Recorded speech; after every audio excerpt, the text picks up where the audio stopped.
And we are getting closer, so close to the next Freestyle Friday at Cafe 27. In the house right now, I got the one and only, straight from Canada, DJ Oldskool in the house. What's up, man? What's up, Sama? How are you, brother? I'm doing amazing, man. You know, knocking them out one by one, bro. It's like, you know, you want to end the year with a bang. You want to make sure that you get everything out of the closet. Well, most of the stuff out of the closet.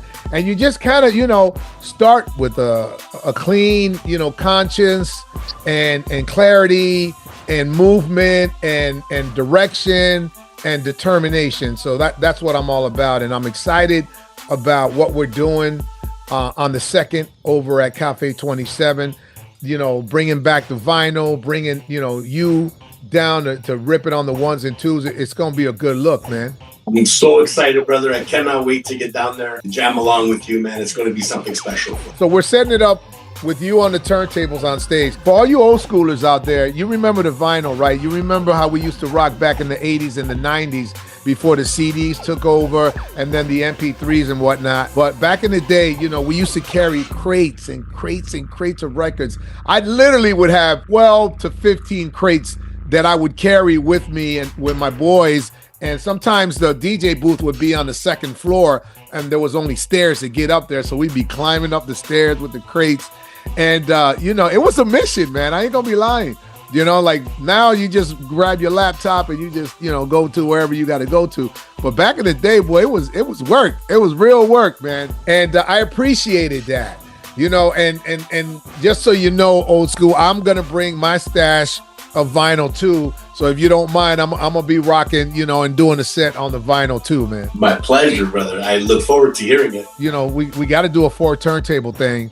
You know, even though I'm gonna be on the controller, we still got to do like a 4 source thing where, you know what I'm saying, we rocking beats and acapellas and we just going to a DJ frenzy, bro. You know what I mean? Oh, buddy, you get me all excited, man. I love it.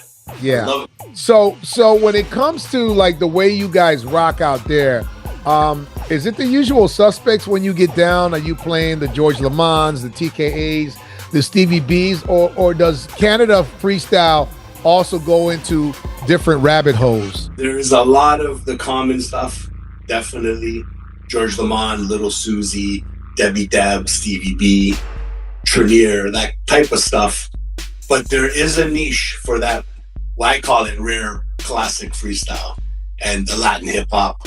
And I do squeeze them in, and often people either recognize it and love it because they don't get to hear it all the time. Yeah. Or they are just like, whoa, what's this? And they've just discovered it for the first time 15, 20, 30 years later. Yeah. So name some of the songs that are, you know, rarities when you play them that people either remember and rock out to or like, I don't think I ever heard that before. Okay, so some of the rare stuff that they've never heard, Sammy C. He's a big one down here that people usually are. You never heard of Sammy C yourself? No. I don't think Sammy Zone, yeah, but not Sammy C. Okay, Yeah. I got a few packed away to bring along, so we'll see what South Florida says. Okay, about. I got some. You know, I don't know if you ever heard like Jill, Match Made in Heaven. You know, yeah. those are kind of like. I worked on a song by a group called For Real. Is It Me the One?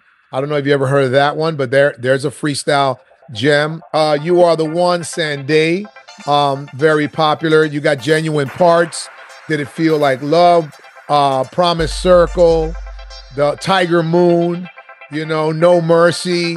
You know, these are like freestyle home team groups that I'm not gonna say they were one-hit wonders, but they were popular for their one hit.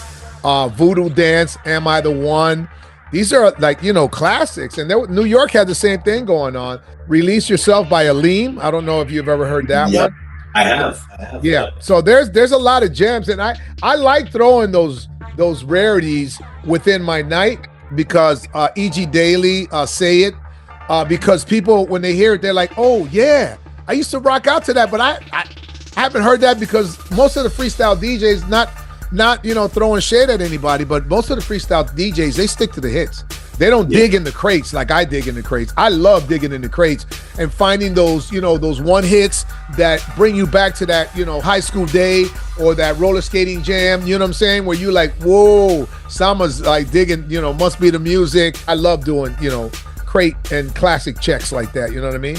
I call that unlocking memories deep inside. And you know what, man? That's my favorite night. Something I do on Thursday nights, I play a set. And I call it, it's Turntable Thursdays, and I throw down rare freestyle. And that's exactly what I do. I go deep, I pull out stuff that people aren't used to hearing. Some of them, they're just like, wow, that brings me back. And they totally remember it. And some people are just kind of remembering it. It's a vague little memory in the back of their mind. It's not easy keeping your vinyl in mint condition. That's not an easy task. Take it from somebody that's a vinyl collector. You know what I mean? Like I'll go through a lot of my vinyl and there's pops and there's clicks and some of it I just can't play anymore. You know what I mean? And I got to go, you know, online and I got to buy, you know, the same record over and over again. So what do you do? I mean, this is more for DJs, but you know, you people rock with me because you know this is important. If you're from the old school, what do you do to keep your vinyl intact? So first of all, handling it, I really try to be careful. I take it from the sides unless I'm actually doing my thing. Then sometimes I get on top of the record. I always wipe them down. I have brushes everywhere. They're all over the place. Always keeping them as clean as I can. Okay. Once in a while, I use a solution. But, you know, Sama, you said it right. Like, you either are a vinyl collector or a vinyl DJ. Yeah.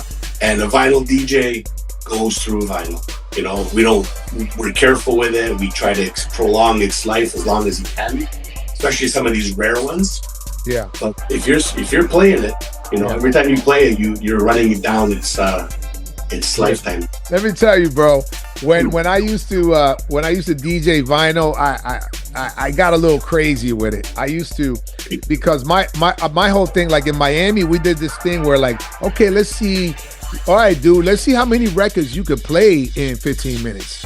And we literally would go through 40 songs. So I would stack the vinyl on the side of me like this, and I'm just like, boom, boom, boom. And I've got a friend of mine has footage of me at a concert doing this at a freestyle concert, and I have yet to go to his house to grab it. But when you see the footage, I'm gonna grab it. You see like a stack of vinyl, and you see me just on a frenzy going haywire and going through the vinyl, and that's how they get jacked up and shit like that. But man, let me tell you, back in the day, it was like it was a free for all, man. You did what you had to do in order to stand out of the crowd, you know. And you know, it's a special feeling as a vinyl DJ. Like, I find that you need to get warmed up.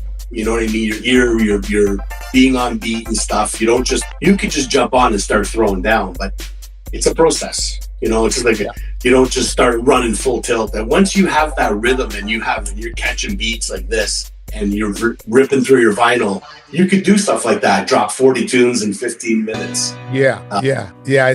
It's definitely there's a science to it. And it's so much fun. What's one of the most expensive pieces? Because I know you price your stuff all the time. What's one of the most expensive pieces that you have? Oh man, I got a couple actually, but I would say some of the ones that I have that I paid some big money for.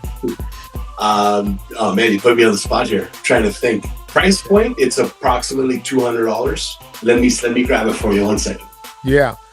One of the ones that I'll tell you a couple that I treasure my Michael Jackson and the Jackson 5 albums and anthologies that I have. I even have some Beatles stuff that has the Apple label on it. So I got some of those gems. I've got Jimmy Castor Bunch album, Just Begun, which I'll never get rid of. Yeah, some of them are keepers for life. There's no doubt about it. Yeah. This one's special to me for a few reasons. It's a local artist, VLA. Okay. VLA is the band. I Gave My Heart. It's an amazing song, amazing artist, he's a friend of mine. Okay.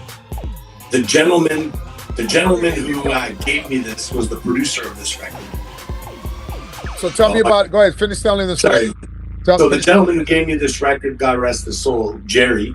Uh-huh. He's a booking manager and a producer. Anyway, he gave me a copy And I was hunting for it for a long time before he handed it to me. And I said, Jerry, I said, do you have any idea what this record's worth? He's like, yeah, like $15.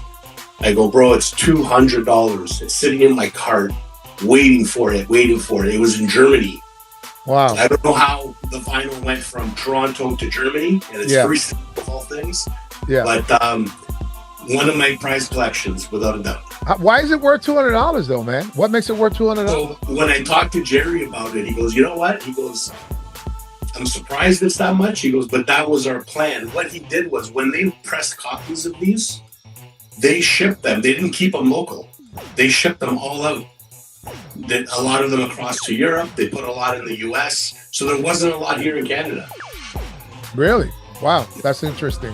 That was his marketing plan. Yeah.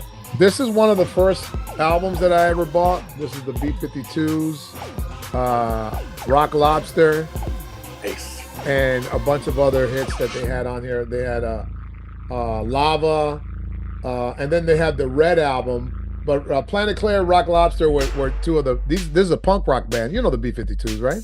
Yeah, absolutely. Okay. Absolutely. I believe that's their first album. I may be wrong on that. Then of course, Shannon. Nice. Album. Then you got the Culture Club. This is a single. This one is Time. This is just some of the pieces that I have, but man, we could sit here and go through vinyl for days and days and days. I'm gonna bring my joints with me though, man, and I can't wait. I cannot wait to to rock some of these. You know what I mean? I have that same one, and she signed it for me. Me too. I was just gonna say, at a concert I was privileged to DJ at, and it was amazing because my wife went to her and said, you know, my husband's a freestyle freak, and the first freestyle record he ever bought was yours. So yeah, man, we are gonna have so much fun at Cafe 27. It's all going down. I got the date right. January 2nd, right? That's right. January 2nd. Doors open at 8. Everyone's in free parking. It's 4690 US Highway 27. We bringing the best to Canada to rip it on the vinyl, doing it freestyle, bass, hip hop. We're just gonna kill it that night. Starting off 2026 with a bang.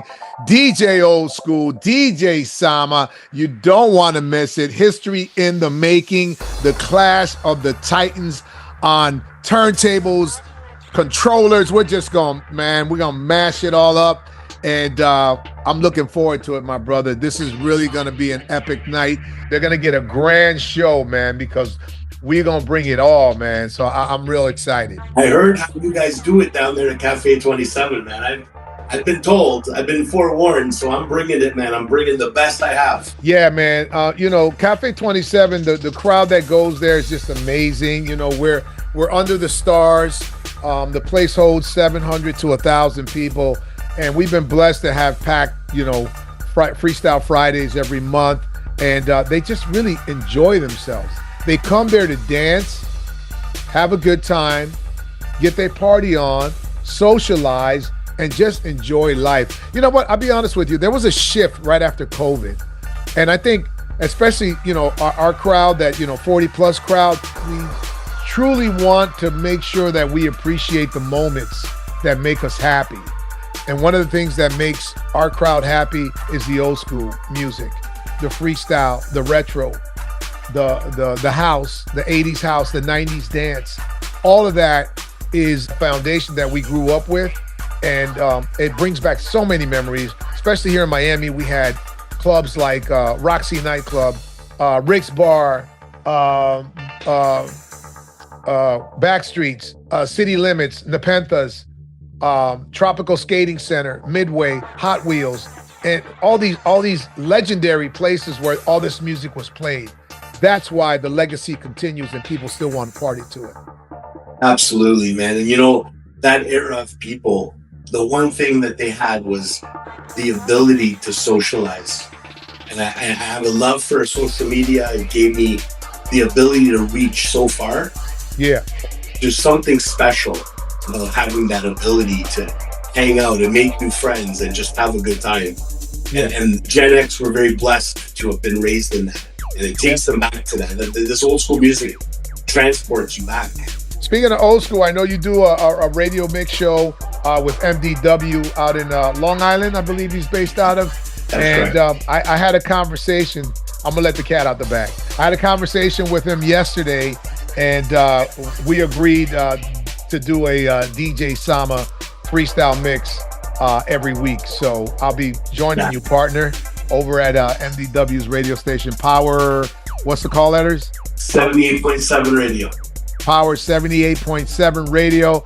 Starting in January, DJ Sama is joining the team with DJ Oldskool, and we gonna take it to another level. That is something awesome, brother. Thank you. And welcome to the family, brother. Thank you, I cannot wait. I appreciate it. I'm looking forward to it. All right, guys. Now you know the deal. DJ Oldskool is coming to the 305. He'll be at Cafe 27, January 2nd. Come on down. Doors open at 8 p.m. We're going to party all night long. Get your freestyle on the vinyl tip, and we'll see you out there. Oldskool, man, much love for you, brother. And whatever you need, I got you, man. I got you. You know, Sam, I just want to end it by saying truly, thank you. Thank you from the bottom of my heart, brother, because, you know, I know, and I don't fault DJs for it, but a lot of them are very territorial. They don't like people coming into their neighborhood. Not all, but some of them. Yeah. And you have welcomed me with open arms. It means everything to me. So I, again, am grateful, and I cannot wait. Well, let me tell you something, brother. You know, not only will I let you in my neighborhood, but you are now family. So you get to eat the croquetas, the arroz con frijoles, plátanos. You get the whole Cuban meal, bro. You got it. You family now, man. Got a light appetite, man. All right, brother, man. Well, much love to you, man. I'm looking forward to it. Peace. Peace.